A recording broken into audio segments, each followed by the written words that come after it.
So, you know, you can see how the context there is a major determinant of the outcome. So Freud, I would think of Freud and all the other clinicians more as ethologists than as behavioral scientists.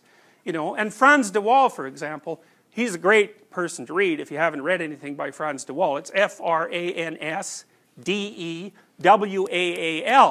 And he's like a Piagetian for chimps.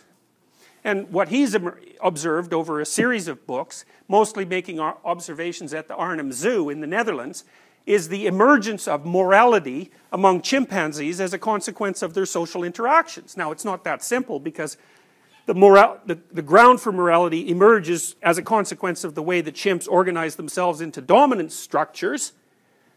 So there's a sociological element, but by the same token, the chimps are biologically prepared to inhabit dominance hierarchies. So there's a continual interaction between the social structuring of the behavioral patterns in the dominance hierarchy and the evolutionary success of the chimp. Because think about it this way.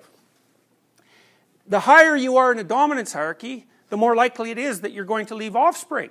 Well, so obviously, what that means is that the more prepared you are biologically to succeed in a dominance hierarchy, the more likely you are to be successful. And in human beings, it's a major issue, especially for men, because if they're not successful in the male dominance hierarchy, they do not leave any offspring. So, for example, a lot of you won't be able to believe this, but if you sit and think about it for a week, you'll figure it out, because it's true. You have twice as many female ancestors as you do male ancestors. Now you think, how can that be possible? And the answer is, your average forefather,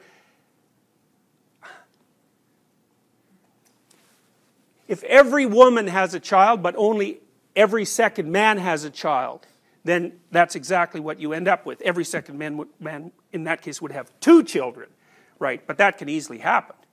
So for example, if you could imagine a situation where one man made 10,000 women pregnant, and you know, that's not as much of an impossibility as you might think, then you obviously, under conditions like that, you'd have far more female ancestors than you would have male ancestors. So anyways, so Freud and Jung and the other clinicians are basically ethologists. And what they're doing is studying human beings in their relatively natural environment and trying to figure out how they work. And it isn't obvious to me that prolonged observation over multiple years of many people in a clinical setting where you talk about everything is a less realistic way of gathering information, especially for generating hypotheses, than assessing 40 undergraduates for 20 minutes in a lab. You know, now, I think what happens is that you can be more specific in the lab. So you can do high resolution work in a lab. But you can do low resolution work as a clinician. And I do think that it's at the low resolution levels of theorizing that most of the hypotheses are generated. Right? So these things have to play against one another, and it's not reasonable to presume that one mode of evidence gathering is superior to the other in all situations. I would say that prior to Freud and Nietzsche, Western civilization in particular, the Western philosophical tradition, absolutely overvalued the role that rationality played in the realm of human behavior. You know, emotions, and people still think this way, emotions were often considered the enemy of reason. And motivations also the enemy of reason. And you can understand that, right? Because your observations of a given phenomena are going to be biased by the emotions and the motivations that you bring to the forefront.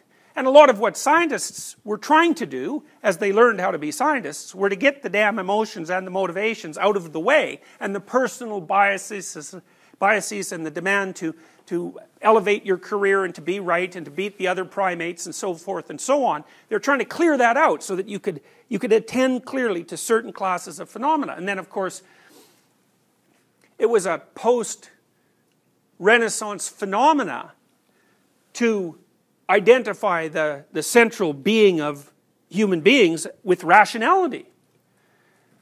And furthermore, there was also a deeper idea than that, which we all still fall prey to in many ways, and that idea was essentially that human beings had a soul that was separate from the body. And so the central nature of the soul, when it was operating properly, was rational. Now, I can understand why humanity has always had the idea that people have a soul and that there's a body. You know, I mean, I think it's an obvious reflection of the fact that we have an identifiable consciousness that seems unique and individual, and it's wandering around in a body, you know, and they seem separable in some way. But it wasn't until Freud that people, I think, intellectuals, people who were serious about understanding the human psyche, had to really grapple with the fact that we were embodied. And that our rationality, because the way our rationality really works is that it doesn't even get to work until it's pre-filtered by emotions and motivations and the body. You know, so you could think about rationality as the master of the ship, but and perhaps that was the way to think about it before Freud, but after Freud, and this is how we think now, it's like, no, first you're a body, and that screens out most everything and structures what you see, and then inside that you're a set of motivations, you're always motivated one way or another, and then inside that you're emotionally evaluating things before they even reach your rational consciousness, and then inside that there's a little rational guy who's, you know, trying to zip around and make intelligent decisions. But without all that underpinning, he wouldn't even be able to operate. And this is right. This is why the farthest that people have got in the pursuit of artificial intelligence is with embodied robots, embodied cognitive agents. It turns out you can't have pure rationality without the body. And so, and Freud is, you just can't escape the fact that Freud was the person who was beating the drum for that perspective for 50 years. And he did it extraordinarily successfully.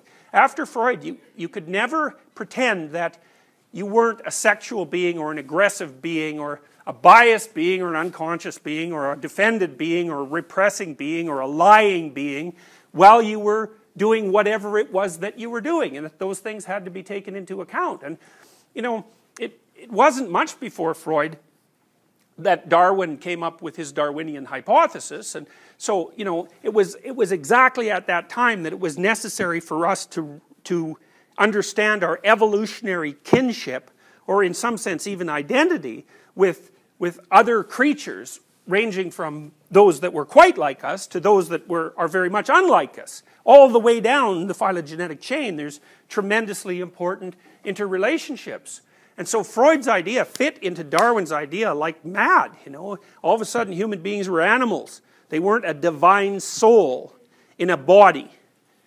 Now, the divine soul idea has its merits, but the animal idea has its merits too. And it was Freud who sort of rubbed people's noses in the fact that they were animals, along with Darwin. And that was part of the reason why he faced such resistance. So